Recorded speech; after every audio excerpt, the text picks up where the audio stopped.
Kapalaran ng Cancer ngayong araw ng January 25. Cancer.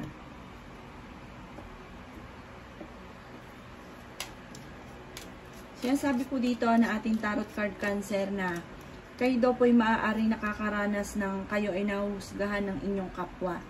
Sinasabi rin po dito na maaaring kayo daw po ay honest na tao.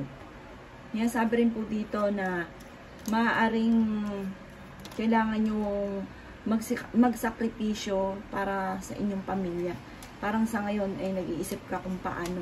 Sabi dito, dapat daw po mas dagdagan mo pa yung inyo pong effort. Kaya sabi rin po dito na may paparating sa inyo na malakas daw ang inyong karisma, may paparating na tunay na pag-ibig.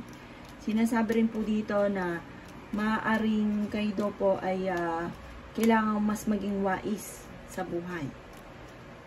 Sabi rin po dito, huwag nyo daw pong masyado naman kakadibdibin kung ano daw po yung problema mo sa ngayon dahil maaaring mauwi sa depression. Kaya sabi rin po dito na kayo daw po ay napakasipag na tao.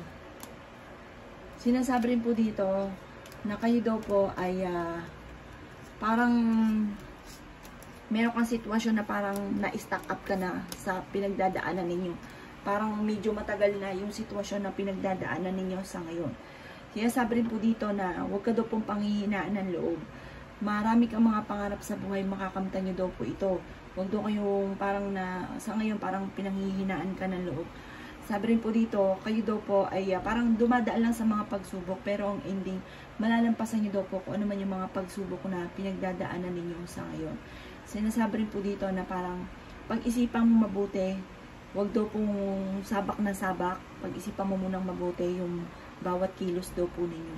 Pero magiging matagumpay ka naman sa buhay, bagamat sa ngayon parang nagiging emotional daw kahit nagiging malulungkutin. Yan ang kapalaran ng Cancer ngayong araw ng January 25.